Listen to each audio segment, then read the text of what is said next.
Ya. Bueno, en la sesión de hoy vamos a continuar con el tema de la luminiscencia y lo que vamos a ver el día de hoy está centrado mayormente en aspectos instrumentales y de barridos espectrales. A ver, primero para recordarle un poco lo que estábamos viendo. Habíamos visto más o menos el esquema de un espectrofluorímetro en una animación. Y dentro de las cosas que vimos, yo voy a utilizar esta figura que está acá, que muestra de forma súper simple más o menos lo que es un fluorímetro. ¿Cuál es la diferencia entre un fluorímetro y un espectrofluorímetro? Es que el fluorímetro trabaja con longitud de onda fija. Sin embargo, el espectrofluorímetro trabaja con longitud de onda variable.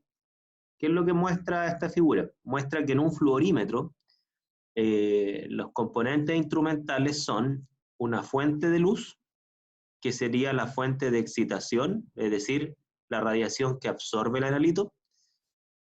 Tiene una cubeta, partiendo de la base que la luz que llega al analito va a llegar de una longitud de onda determinada, ¿no es cierto? Tiene una cubeta donde está la muestra problema, y ahí está el analito disuelto en ella. El analito absorbe esa luz. Las líneas rojas representan la emisión fluorescente del analito, en la cual no está dirigida, emite en todas direcciones, y parte de esta radiación se recibe por un detector a 90 grados, ¿no es cierto? Y entre el analito y el detector hay un selector de longitud de onda para recibir parte de la fluorescencia en términos de intensidad y en términos de longitud de onda. Ya no toda la fluorescencia llega al detector. Llega parte de esta, la que va dirigida hacia el detector con el ángulo determinado, y también no llega todas las longitudes de onda. Lo que se hace es seleccionar alguna para trazar las curvas en el caso que el experimento sea cuantitativo. Ese es como el esquema general, que ahora lo vamos a ir complejizando de a poco para entender cómo se hace un barrido. ¿Okay? No sé si hay alguna duda hasta acá. ¿Dudas, consultas hasta acá?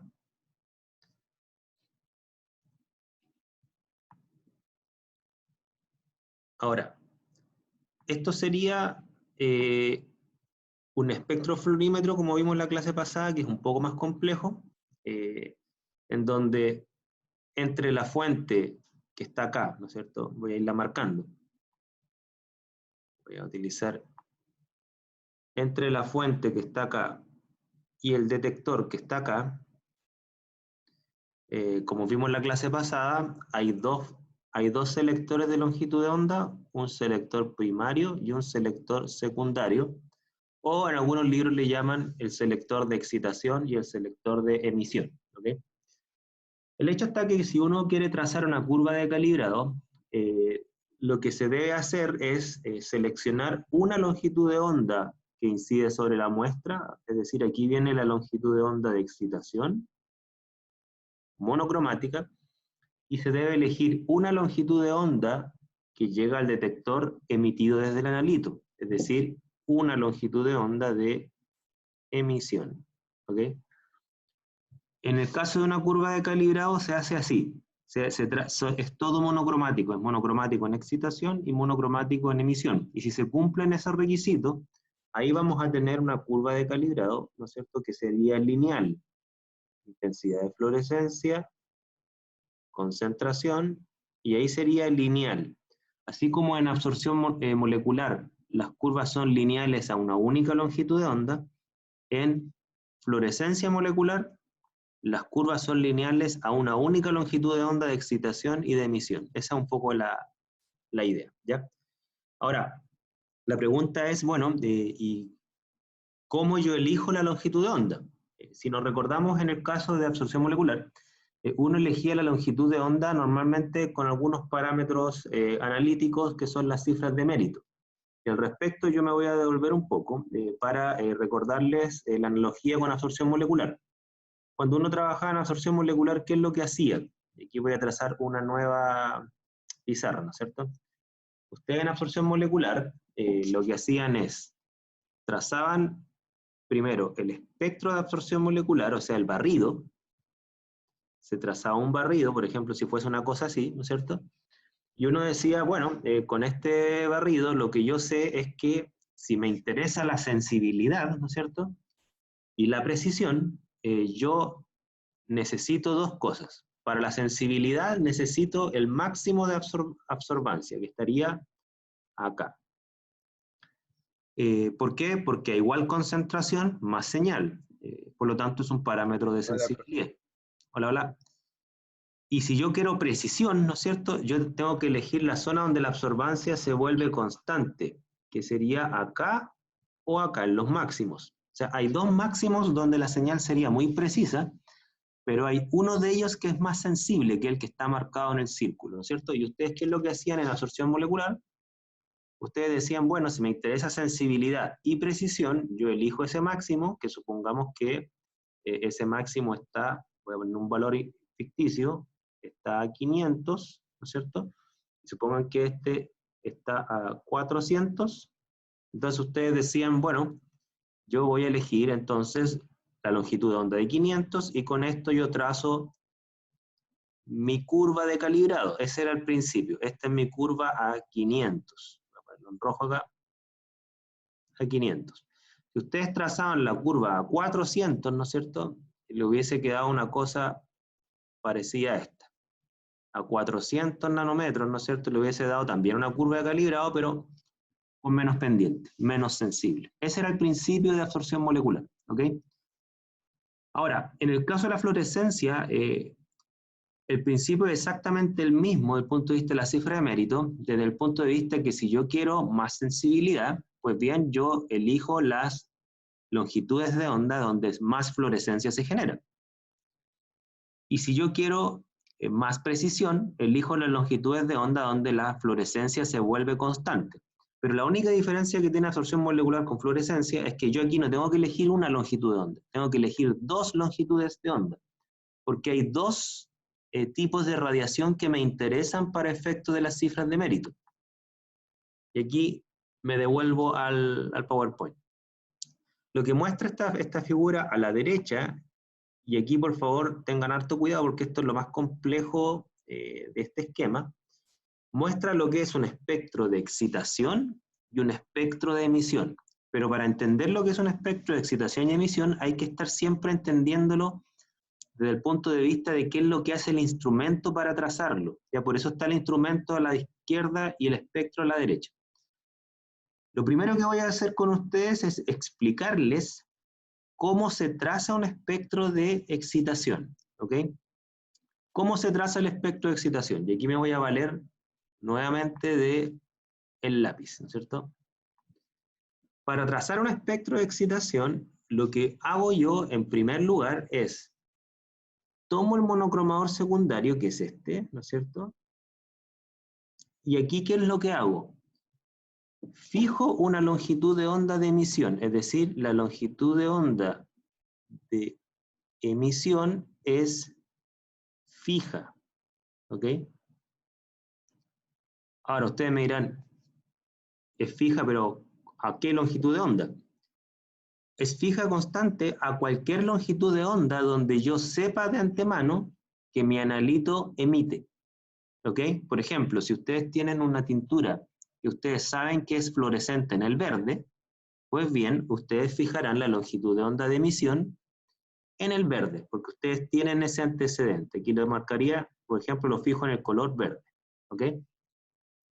Ahora, ¿por qué se llama espectro de excitación? Porque lo que yo varío, y es lo que estaría en el eje X, ¿no es cierto? Lo que yo varío en el espectro de excitación, ¿no es cierto?, es precisamente el monocromador de excitación. Es decir, esta longitud de onda es variable. Varía, ¿ya? Es decir, en el espectro de excitación, que es el que aparece acá en la figura, voy a marcarlo acá, ¿no es cierto? En el espectro de excitación, lo que está acá en el eje X, ¿no es cierto?, que es longitud de onda, es la longitud de onda ¿de quién? De el monocromador primario o de excitación. En el fondo, ¿qué es lo que voy haciendo yo? Si es que uno se fija en la figura. Yo fijo el monocromador de emisión en el verde, porque yo sé que mi analito emite en el verde. Luego, ¿qué es lo que hago? Voy variando la longitud de onda de excitación. Para ejemplo, de esta figura, por ejemplo, parto acá, ¿cierto? Y supongamos que esto es aproximadamente 320 nanómetros, ¿no es cierto? Y registro la intensidad del verde. Es decir, esto que está acá, y voy a marcarlo en verde, ¿no es cierto? Yo fijo esta longitud de onda que está acá y registro la intensidad de emisión en el verde. O sea, lo que está aquí en el eje Y sería qué tan intenso es lo que recibe el detector, acá, ¿no es cierto? Es decir, qué tan intenso es el verde que yo obtengo al excitar a 320. Luego voy cambiando la longitud de onda. ¿De qué monocromador? El de excitación, el primario. La voy cambiando acá, la voy cambiando acá, ¿no es cierto? Voy haciendo lo que se llama un barrido. La voy cambiando, cambiando, cambiando, ¿no es cierto? ¿Qué es lo que yo voy obteniendo? Que, por ejemplo, si ya voy en 340 más o menos, por acá, ¿no es cierto? Si ya voy a este nivel, ¿qué es lo que me genera como diferencia? Que mi analito sigue emitiendo en el verde, pero a mayor intensidad, ¿se fijan? Entonces, interpretemos los ejes, por favor. En el eje Y va la intensidad de emisión del analito. Eso es lo que va en el eje Y. O sea, siempre el eje Y es señal fluorescente del analito. ¿Ok? Sin embargo, en el eje X, para el espectro de excitación, lo que va es la longitud de onda incidente, ¿ok? La longitud de onda incidente sobre el analito, o la longitud de onda de excitación. ¿Por qué los espectros cambian? Es porque ustedes saben que las sustancias químicas no absorben en la misma proporción a distintas longitudes de onda. Eso lo sabemos desde absorción molecular. Si un analito absorbe más radiación, necesariamente va a tener más energía para emitir y por lo tanto su intensidad de emisión va a ser mayor. Por lo tanto, ¿qué es lo que podemos decir de este espectro de excitación? Podemos decir que en esta zona, la primera que les marqué, esta, ¿no es cierto? En esta zona, el analito está ciertamente absorbiendo, porque si no, no emitiría, ¿no es cierto? Pero aquí absorbe menos que acá. Aquí el analito también absorbe, si no, no emitiría, pero aquí absorbería más que acá. Aquí, en esta zona que estoy marcando, absorbe mucho más que en la primera. ¿Ok? Por lo tanto, esa es la razón por la cual se logra una intensidad de emisión en el mismo verde más alta. ¿Ok? Entonces, en varios libros dicen que el espectro de excitación tiene la misma forma que el espectro de absorción. ¿Qué significa eso? Significa que mientras más absorbe mi analito, más va a emitir en cualquier longitud de onda fluorescente. Aquí yo fijé la verde, asumiendo que sabemos de antemano que emite en el verde. No sé si me explico. Ese sería un espectro de excitación. Y yo necesito conocerlo porque desde el espectro de excitación yo voy a decidir a qué longitud de onda después voy a fijar el monocromador primario. Recuerden que para la curva de calibrado yo necesito fijar la longitud de onda de excitación. ¿Y a qué longitud de onda la fijo? Para esta figura, ¿no es cierto? Las longitudes de onda que me generan mayor intensidad fluorescente, es decir, la longitud de onda de excitación con la cual consigo una máxima intensidad de emisión, estarían aquí y aquí. Estas son las máximas longitudes de onda de excitación en el sentido que yo logro una emisión más sensible. ¿Dudas, consultas?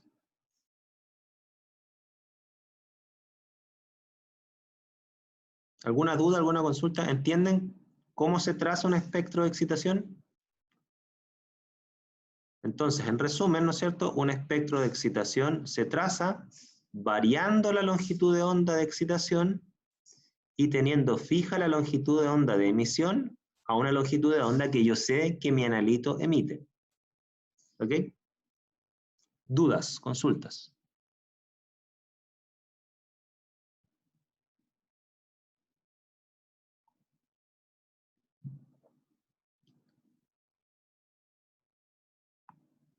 ¿No? Sí, dígame.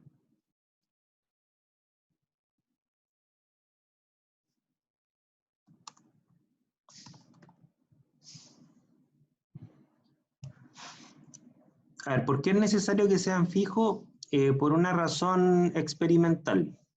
Si yo quiero obtener la máxima sensibilidad, la forma tradicional de obtenerla es haciendo lo que se hace en un experimento univariado, que se llama, que es que yo mantengo una variable constante y las otras las voy cambiando.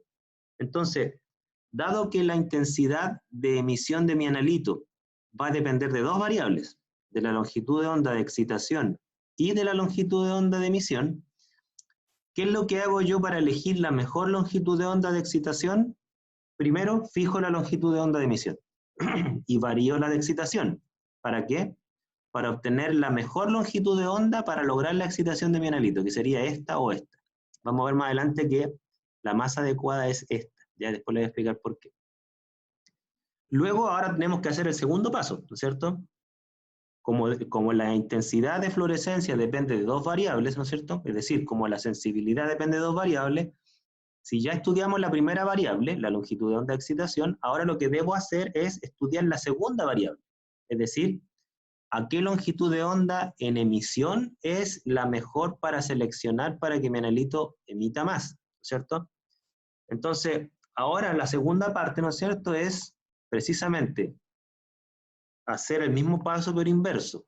¿Cuál sería ese paso? Aquí borro. El segundo paso sería ahora trazar el espectro de emisión. Entonces, como uno va variando una variable a la vez, ¿no es cierto? Aunque eso se puede hacer estadísticamente haciendo un diseño experimental más complejo, pero la forma tradicional sería, bueno, ya que yo ya conozco mi longitud de onda de emisión, la más adecuada, ¿no es cierto? Ya que ahora la conozco, entonces, ¿qué es lo que voy a hacer, no es cierto? Esta la voy a mantener fija, es decir, ahora yo voy a fijar mi longitud de onda de excitación. Supongamos que esta longitud de onda de excitación, ¿no es cierto?, es 330, supongamos, ¿no es cierto? Ya que sabemos la longitud de onda de excitación, ¿no es cierto?, ahora voy a mantenerla fija, es decir, aquí yo voy a dejar fijo 330 nanómetros, ¿ok? Eso va a quedar fijo acá. Entonces, a esa longitud de onda, yo sé que mi analito logra el estado excitado, ya lo sé. Ahora lo que voy a hacer es, paso 2, esta longitud de onda va a ser variable, ¿ok? Ahora ustedes me dirán, pero yo sé que emiten el verde. Sí, podemos saber que emiten el verde, pero a lo mejor emite mucho más en el amarillo, o a lo mejor emite mucho más en el azul. Entonces, para tener una información precisa, ¿no es cierto? Uno, ¿qué es lo que dice? Bueno, vamos a hacer un barrido de emisión, porque quizás el verde que nosotros elegimos, quizás está acá. A lo mejor este es el verde, voy a borrar aquí para que quede verde, ¿no es cierto?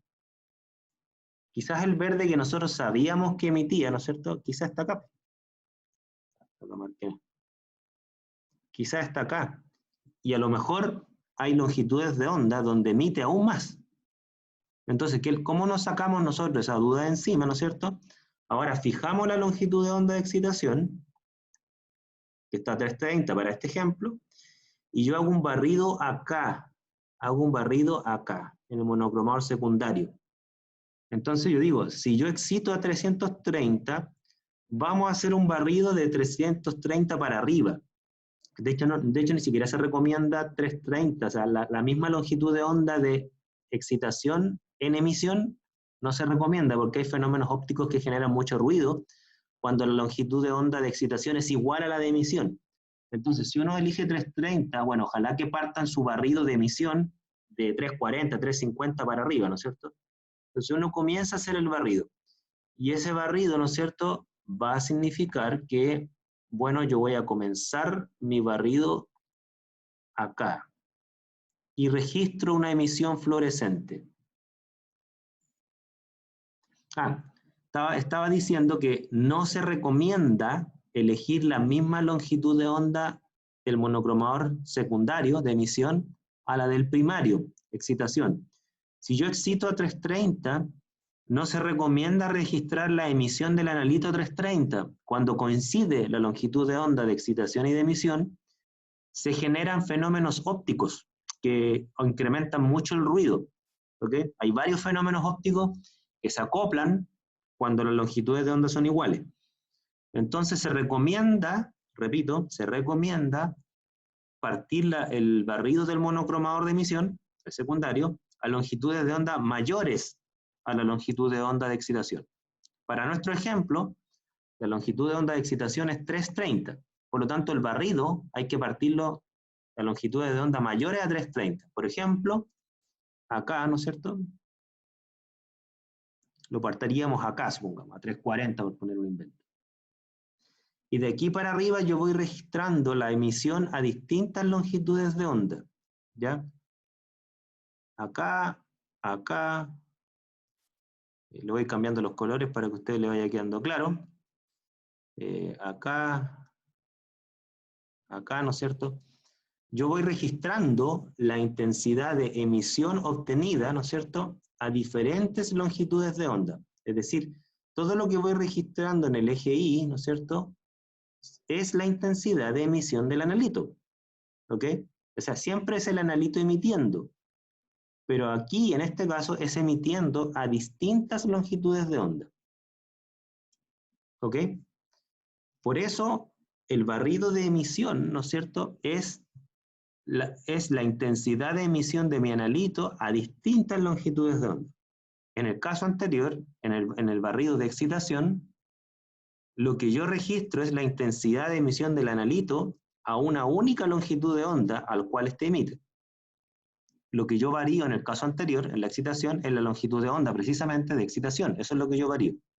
Aquí lo que yo varío es la longitud de onda de emisión. Entonces, repito, dado que son dos variables, las cuales depende la sensibilidad, yo varío una a la vez. Y aquí están los dos espectros que se obtienen al variar cada una a la vez. ¿Ok? Yo con esta información, ahora que yo tengo toda esta información, ¿no es cierto?, yo ahora tengo que decidir a qué longitud de onda fijo la longitud de onda de excitación, tengo que elegir a qué longitud de onda fijo la longitud de onda de emisión, y ahí trazo la curva, pero ahora tengo los dos espectros para tomar esa decisión. ¿Ok? A ver, dudas hasta acá, consultas.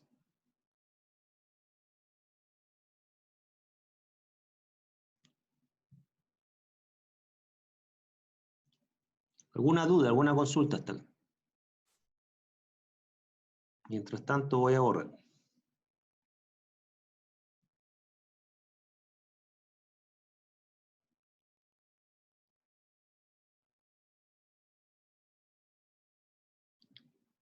Ok. Entonces tenemos los espectros de excitación y tenemos los espectros de emisión. Si yo quiero obtener la máxima sensibilidad, ¿ok?, yo lo que tengo que elegir entonces es la longitud de onda donde mi analito más se excita y la longitud de onda de mi analito donde más se emite.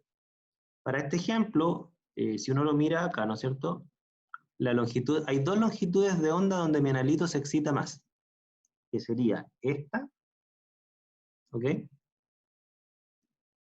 y la que está a la izquierda, que es casi igual, ¿no es cierto? Hay dos longitudes de onda en excitación, ¿ok?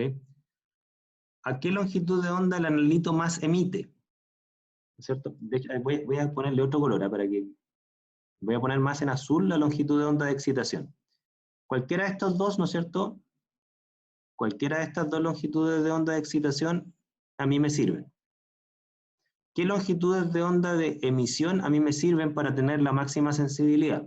Sería esta y esta, ¿ok? Ahí están los máximos de excitación y los máximos de emisión, ¿ok? Ahora, normalmente lo que se recomienda por un tema de ruido de fondo, por la precisión, ¿no es cierto?, es que la longitud de onda de excitación y la de emisión estén alejadas, ¿ok? Por lo tanto, dadas las cercanías de las longitudes de onda, es mejor quedarse en excitación con esta, ¿ok? Y en emisión con esta. ¿Por qué? Porque así nosotros conseguimos, número uno, que la longitud de onda de excitación esté más alejada de la de emisión, y con eso vamos a disminuir mucho el ruido de fondo, ¿ok? Hay varios efectos ópticos que están descritos en los libros, que se tienden a generar, repito, cuando la longitud de onda de excitación es muy cercana a la de emisión. Y aquí nosotros bajamos esa probabilidad alejando esas dos longitudes de onda. Entonces ahí ahora uno elige precisamente la longitud de onda más adecuada, ¿ok? Para la sensibilidad, insisto, estamos considerando solo la cifra de mérito, sensibilidad por un lado y precisión por otro. ¿Dudas? Consultas hasta acá.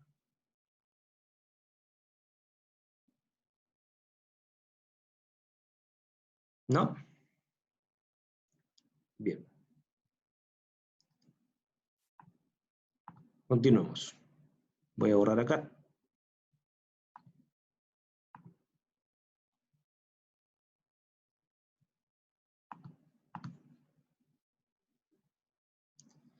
Entonces, aquí lo que se muestra en esta figura, ¿no es cierto? Y me quedo esto arrastrado a la figura anterior. Voy a borrar acá. Lo que se muestra en esta figura es el típico espectro que siempre se muestra en los libros de instrumental, que son los espectros del fenantreno, perdón, el fenantreno. Lo que muestra es que el fenantreno, ¿no es cierto?, presenta un espectro de excitación, que sería este es el espectro de excitación, presenta un espectro de emisión fluorescente, aquí le llaman F, sería el espectro de emisión, ¿no es cierto? Este es el de excitación, este es el de emisión fluorescente, y el de más a la derecha también es un espectro de emisión, pero es el espectro de emisión fosforescente. Recordemos que la fluorescencia se puede presentar en paralelo a la fosforescencia, no a la misma longitud de onda porque tienen distinta energía los orbitales. Y el fenantreno es uno de los típicos casos que los espectros se presentan los dos a la vez. ¿Okay? Entonces, si yo quiero determinar fenantreno, ¿no es cierto? Si yo miro el espectro de excitación, yo tendría que elegir, si quiero la máxima sensibilidad, tendría que elegir esta longitud de onda en excitación. Es decir, esta longitud de onda tendría que ir en el monocromador primario.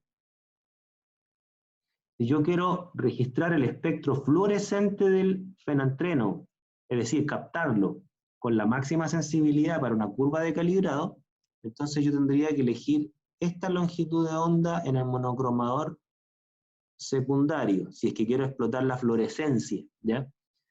Ahora, si yo quiero explotar la fosforescencia, ¿no es cierto? Pues bien, yo tendría que elegir quizás esta longitud de onda en el monocromador secundario, si yo quiero explotar la fosforescencia. ¿Estamos? Ahora, ¿qué pasaría, no es cierto? Que voy a borrar. ¿Qué pasaría si yo, por cualquier motivo, elijo como longitud de onda de excitación, en vez de la que mencionamos recientemente, elegimos ahora esta otra? Acá. Elegimos esta en el monocromador primario.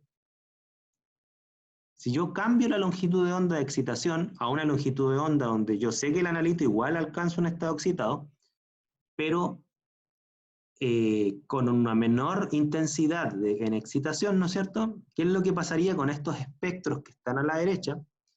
Lo que yo obtendría como fluorescencia y fosforescencia es exactamente lo mismo en términos de la forma, pero dado que yo elegí una longitud de onda donde logro menos excitación de la molécula, es decir, absorbería menos, ¿no es cierto? Mi espectro fluorescente sería muy parecido a este, pero menos intenso.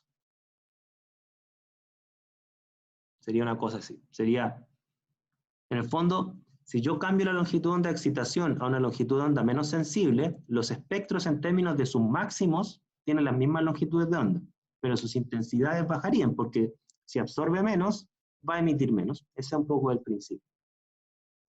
¿Okay?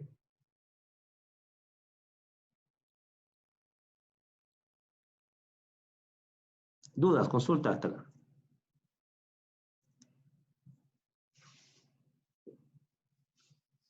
¿Alguna duda? ¿Alguna consulta?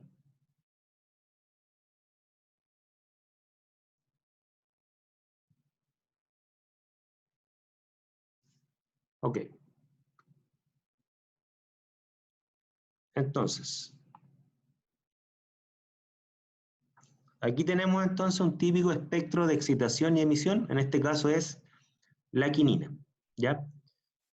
Entonces, dado que la fluorescencia se consigue a longitudes de onda mayores que la absorción, ¿no es cierto?, por los fenómenos espectroscópicos que mencionamos las clases pasadas, es decir, por las desactivaciones no radiativas, las vibracionales, por ejemplo, siempre el espectro de excitación está a longitudes de onda más bajas que el de emisión, ¿ok? Y aquí está, en una gráfica un poquito más amable, ¿no es cierto?, lo que les acabo de mencionar. En azul, ¿no es cierto?, se muestra el espectro de excitación. Las curvas que están a la derecha, que dice EM, serían los espectros de emisión. Si yo, por ejemplo, elijo en longitud de onda de excitación el máximo, ¿no es cierto?, lo que voy a obtener es el máximo de emisión. O sea, si yo elijo la excitación 1, que sería en este máximo que está acá, ¿no es cierto?, voy a marcarlo con el lápiz. Entonces, si yo elijo este máximo en excitación, ¿no es cierto?, lo que yo voy a obtener es un máximo en emisión, porque elegí la longitud de onda donde el analito absorbe más. Si yo elijo como longitud de onda de excitación esta, una zona un poco menos sensible, lo que yo voy a obtener, como les mencioné, es el mismo máximo de emisión en términos de la longitud de onda. La longitud de onda de emisión va a ser la misma, ¿no es cierto?, pero con menos intensidad. Si yo cambio la longitud de onda de excitación a la 3, que estaría acá, ¿no es cierto?, es otra longitud de onda de excitación donde claramente absorbe menos. Yo insisto, voy a obtener la misma longitud de onda de emisión, pero con menos intensidad. ¿Ok? Ahora, si me siguen hasta ahí, ¿no es cierto?, va a venir entonces la interrogante. ¿Y por qué yo querría cambiar desde la longitud de onda de excitación 1 acá a la 3? ¿Qué me podría a mí llevar a tomar esa decisión que parecería una decisión tonta? ¿No es cierto? ¿Para qué voy a perder sensibilidad? Pues bien, recuerden que la sensibilidad es una cifra de mérito, no es la única cifra de mérito. Entonces, voy a borrar acá. Supongan lo siguiente, que ustedes tienen este espectro de excitación y este espectro de emisión de su analito, ¿no es cierto? Ahí está, el que está en la figura, ¿no es cierto? Pero recuerden que en una muestra problema pueden existir interferencias. Entonces, supongan lo siguiente, y voy a hacerlo aquí en rojo. Este sería, en rojo, lo que voy a dibujar ahora, sería el espectro de excitación de una interferencia. Entonces voy a marcar acá, lo voy a poner no en rojo, lo voy a poner en como medio morado, fucsia, ¿no es cierto? Este sería un espectro de mi interferencia. Supongan que este es el espectro de excitación de mi interferencia. ¿Ok? Este sería el de excitación. ¿Ok? Y mi espectro de emisión de mi interferencia sería, y lo voy a marcar aquí en un color levemente diferente, y este sería el espectro de emisión de mi interferencia. ¿Ok? Entonces ambos colores, ¿no es cierto?, son de la interferencia. El de la izquierda es en excitación y el de la derecha es en emisión. Entonces, viene la pregunta, ¿no es cierto? ¿Cómo ustedes lograrían una señal selectiva? ¿Ok? ¿Cómo ustedes lograrían una señal selectiva? Esa es la pregunta.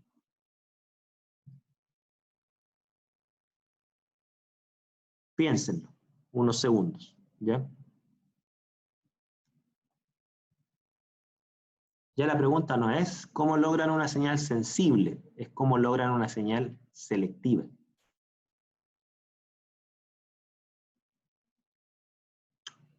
Y recuerden que de la selectividad depende la exactitud.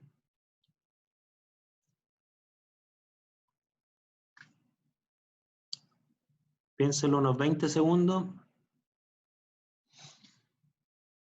Y cuando digo cómo logran una señal selectiva, me refiero a qué longitud de onda de excitación y qué longitud de onda de emisión elegirían. ¿Ya? Mientras tanto, le voy a poner números a esto para que hablemos sobre la base de números más concretos.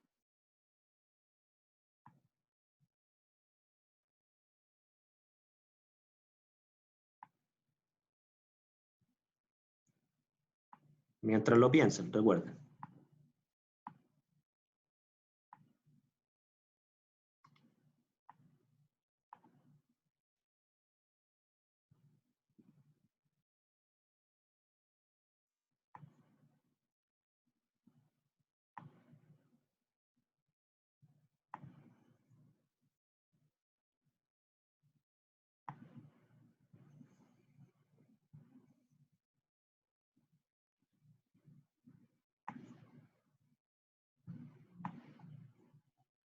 Ok.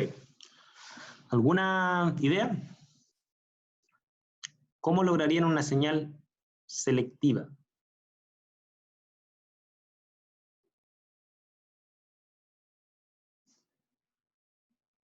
Entonces, si ustedes miran la figura, ¿no es cierto? Ustedes van a tener el siguiente problema. Y aquí voy a marcarlo con colores, ¿no es cierto? Si ustedes eligen como longitud de onda de excitación esta, espérense, se me quedó pegado el texto. Ahí sí.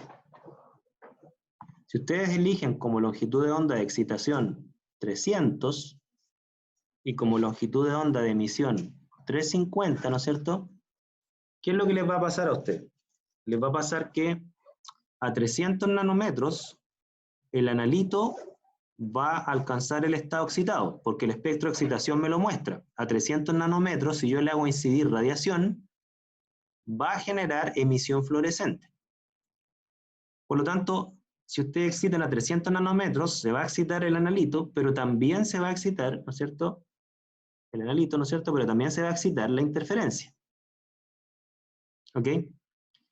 Por lo tanto, dado que ambas sustancias van a excitarse, ¿no es cierto? Porque van a absorber esa radiación, ustedes lo que van a registrar como señal, ¿no es cierto? Sería la señal del analito a 350 y la señal de la interferencia a 350.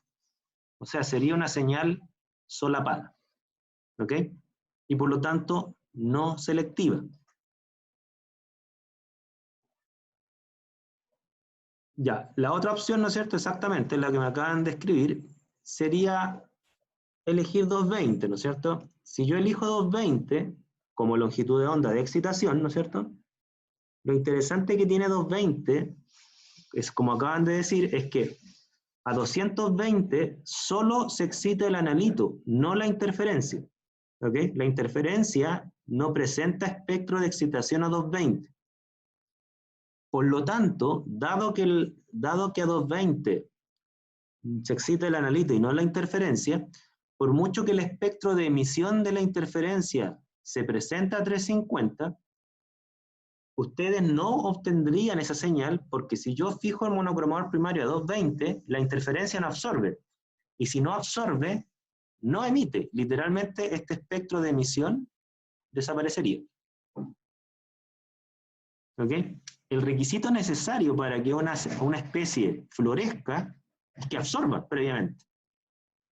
Entonces, si yo fijo el monocromador primario 220, la interferencia no va a emitir.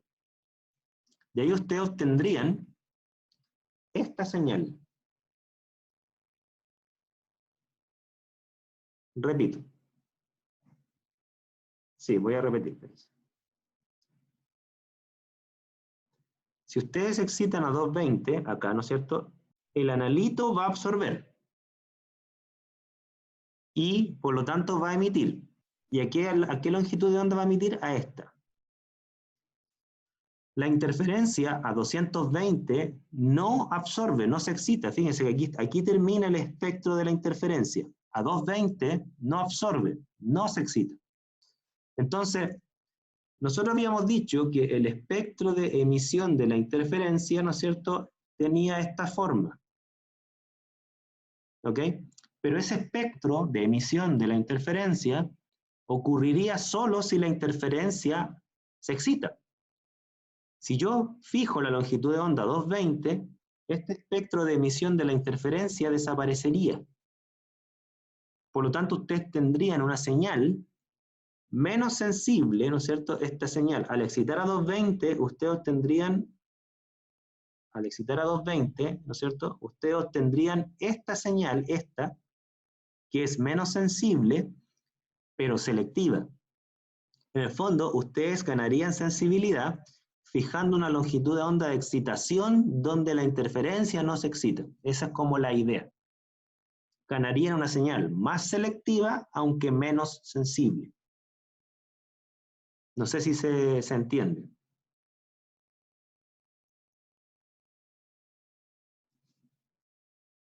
Esa es la forma de interpretar estos espectros, ¿ya?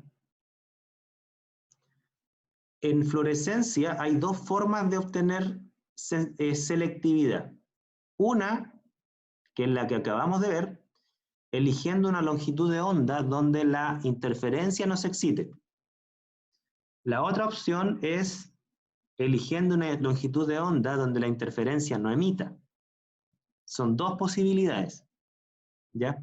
Si la interferencia no se excita, no va a emitir. Si yo elijo una longitud de onda donde la interferencia no emite, porque emite a otra, ¿no es cierto?, yo no voy a registrar esa señal. En cualquiera de los dos casos, yo obtendría una señal selectiva, ¿ok?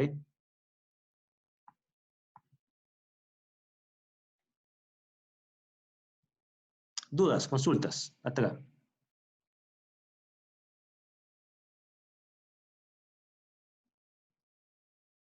¿Alguna duda, alguna consulta?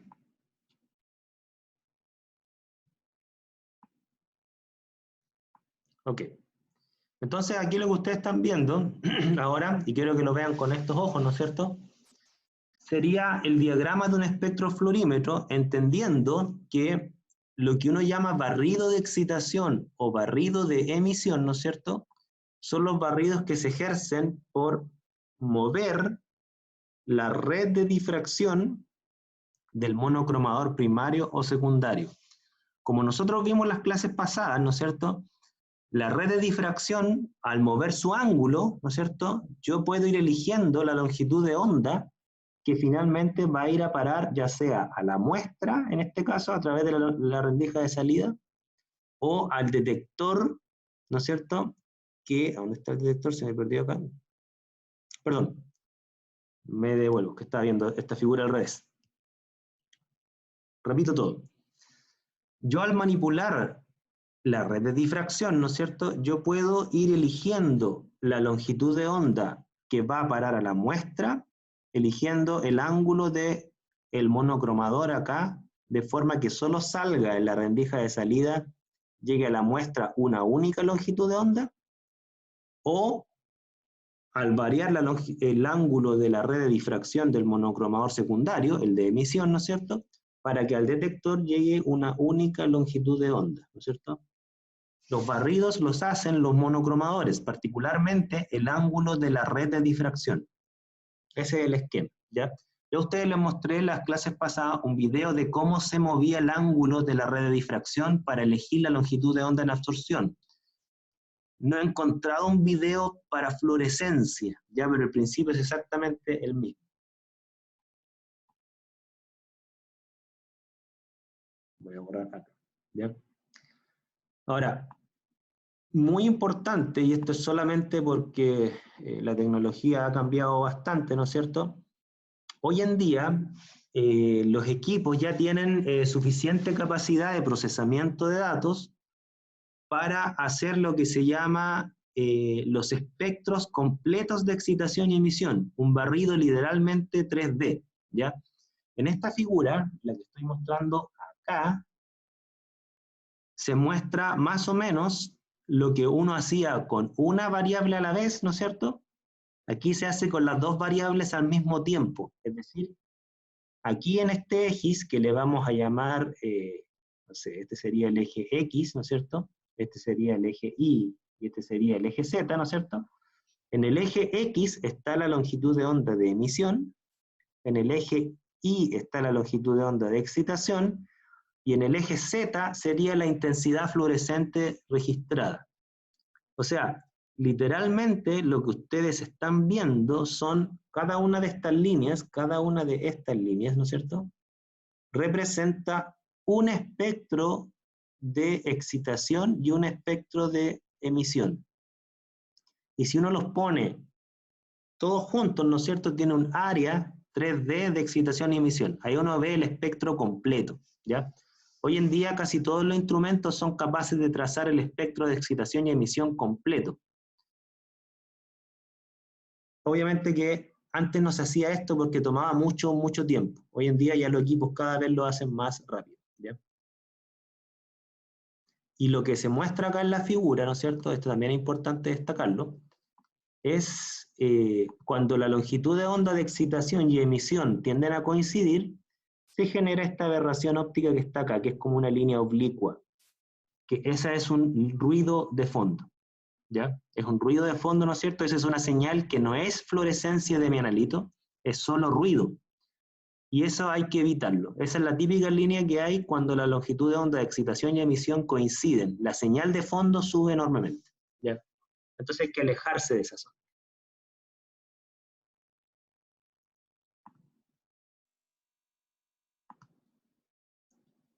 Voy a borrar acá para avanzar.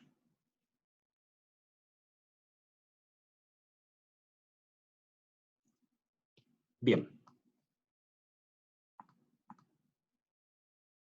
Esta es una foto antigua. Ya, dudas, consultas hasta acá.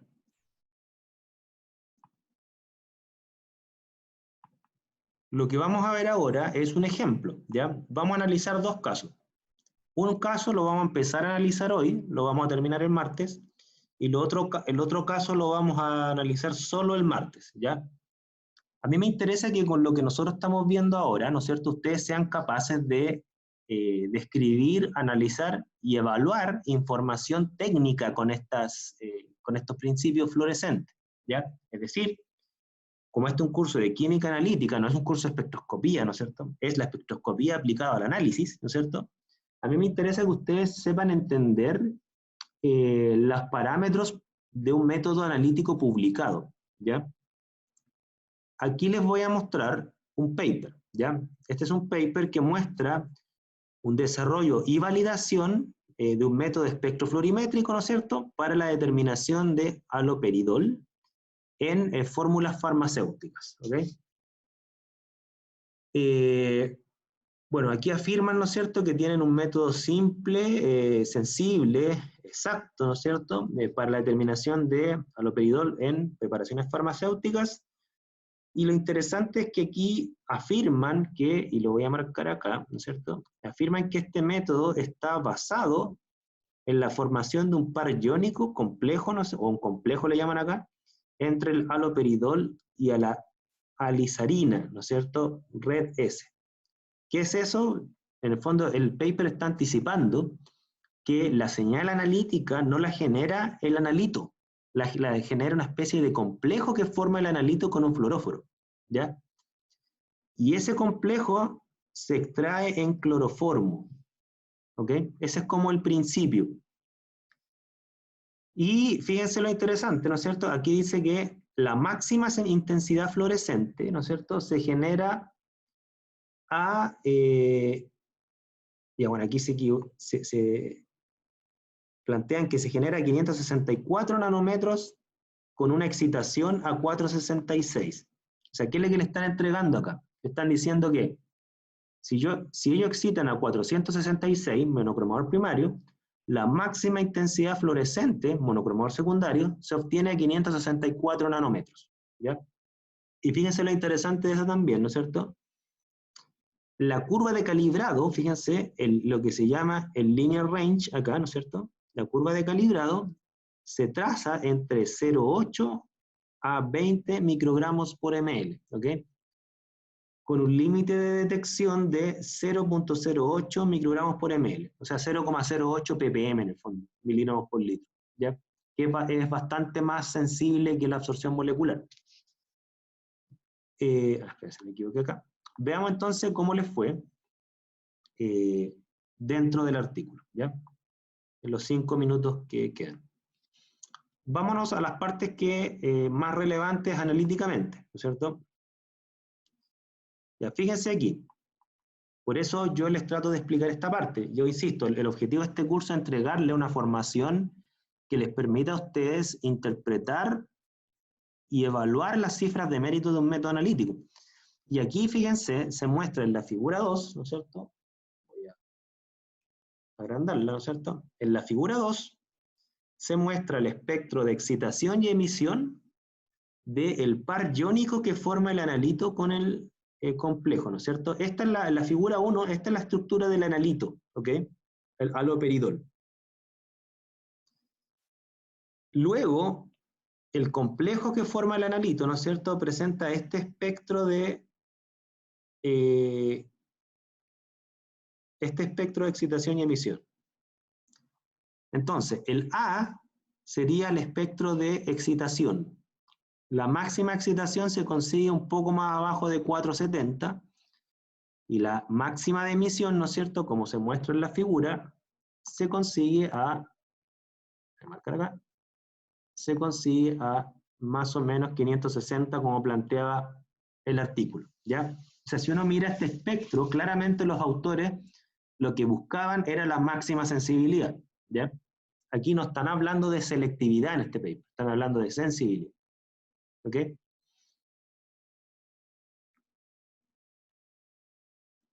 Ya, fíjense otra cosa interesante para que ustedes se den cuenta que desarrollar un método no es algo trivial, ¿no es cierto? Aquí lo que estudian los autores en esta parte es, dado que mi analito tiene que formar un complejo, ¿no es cierto? Bueno, ¿con qué fracción molar se traza, ¿no es cierto? Voy a agrandarlo acá. ¿Con qué fracción molar yo consigo la máxima sensibilidad? Entendamos fracción molar de que acá hay una mezcla entre mi analito y mi par iónico, mi complejante, como le dicen los autores. Eso no es un complejo, pero estoy utilizando el lenguaje de ellos. Y obviamente que nos da lo mismo agregar cualquier cantidad de ligando, ¿no es cierto? Hay que agregarle una cantidad de ligando justa para que se consiga también la máxima sensibilidad. Porque si el que genera fluorescencia es el complejo, ¿no es cierto?, hay una zona óptima en donde yo consigo la máxima fluorescencia, por cuanto bajo esa fracción molar, lo más probable es que mi analito sea el reactivo limitante, y por lo tanto estoy perdiendo señal analítica. Sobre esa proporción, quizás por un efecto de dilución, yo podría estar teniendo una pérdida de fluorescencia, o porque mi ligando absorbe luz, ¿no es cierto? Entonces tiene que haber una zona óptima donde yo tengo la máxima fluorescencia, y aquí la evaluaron para tener una cantidad exacta de cuánto hay que agregarle de mi par iónico, ¿no es cierto?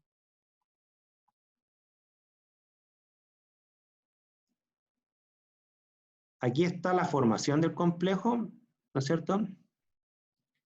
El haloperidol, que es el analito, reacciona con el alizarín, que es el fluoróforo, y se forma este par iónico que está acá. Este sería el que fluoresce, literalmente, ¿ya?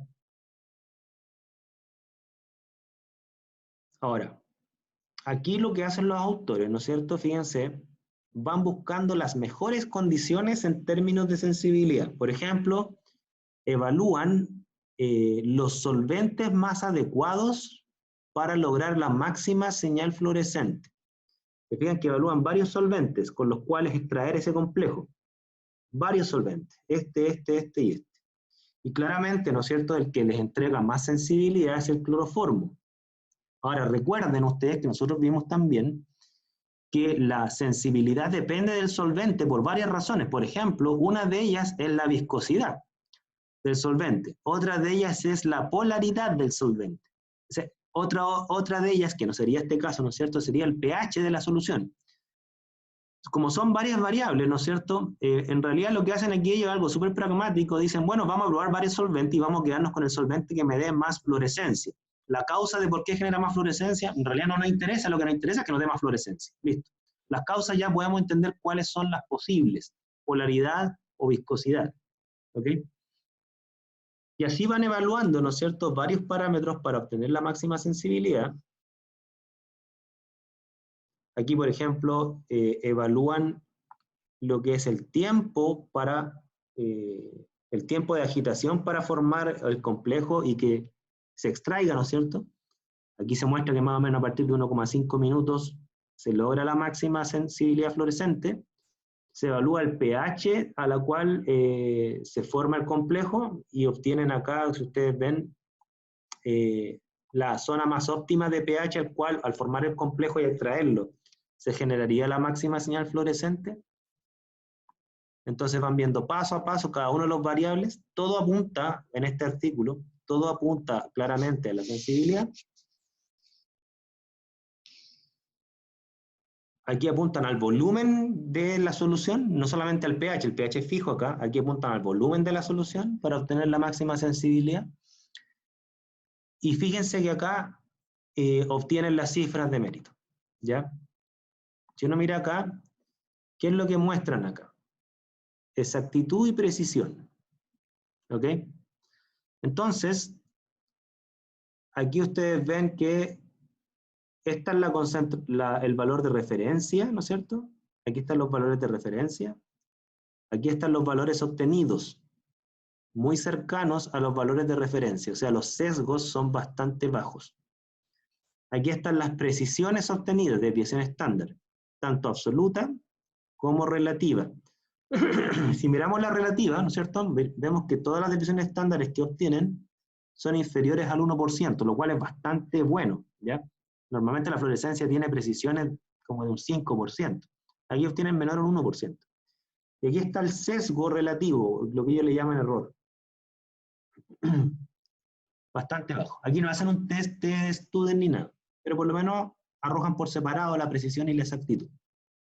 Que ahí uno se puede hacer una idea que en realidad igual el método es bastante confiable sin hacer el test T, pero con un ojo entrenado uno se puede dar cuenta que sin hacer el test T, la precisión y la exactitud es bastante bien, por lo tanto la confianza debe ser bastante buena. Lo más probable es que los test T pasarían todos. Aquí están los parámetros de la curva, ¿no es cierto? Intercepto, pendiente, ¿ok? Y la linealidad, ¿no es cierto? Y aquí están los límites de detección y cuantificación. Si ustedes se fijan acá, para que ustedes vean lo importante de entregar esta información técnica, son los límites de detección y cuantificación que nosotros mencionamos en clase, son los que fija UPAC, ¿no es cierto? Déjenme ver cuánto les dio, porque... A ver, se me perdieron los límites de detección y cuantificación. No sé cuánto les dieron. Juraría que los tenía por acá. Acá están. Acá están los límites de detección y cuantificación, se los voy a marcar para que los vean.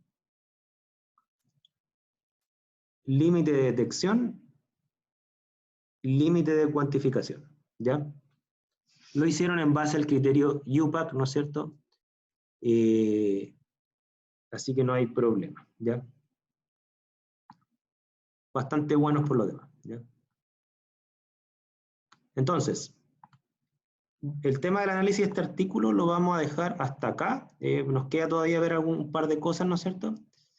Que lo vamos a ver en la próxima clase porque vamos a hablar la próxima clase de esta figura, que es la desviación estándar, que es súper importante, perdón, la adición estándar, la adición estándar, el método de adición estándar, ustedes ya lo tienen que haber escuchado, que es súper importante sobre todo en fluorescencia.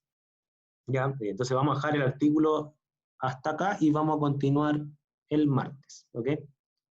¿Alguna duda, consulta? ¿Algo que quieran repasar? Yo, profe, acerca de la evaluación de hoy, ¿Sí? Dime. que tenemos que elegir nosotros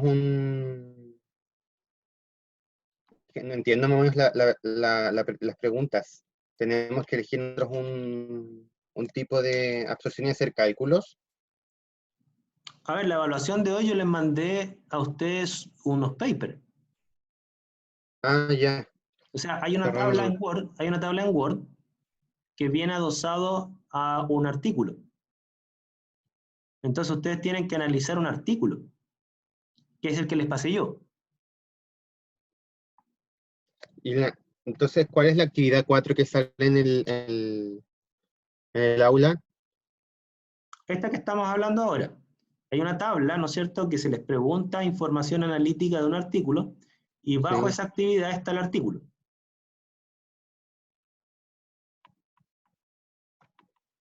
Es decir, la tabla es una guía para analizar el artículo.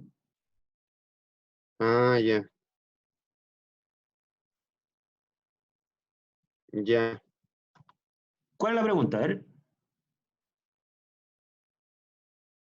El artículo es el Harmonious Guidelines for Laboratory Validation Methods of Analysis. A ver, no me acuerdo de memoria el título del artículo. Déjame verlo, te lo digo inmediatamente. Mientras tanto voy a parar de grabar para que no se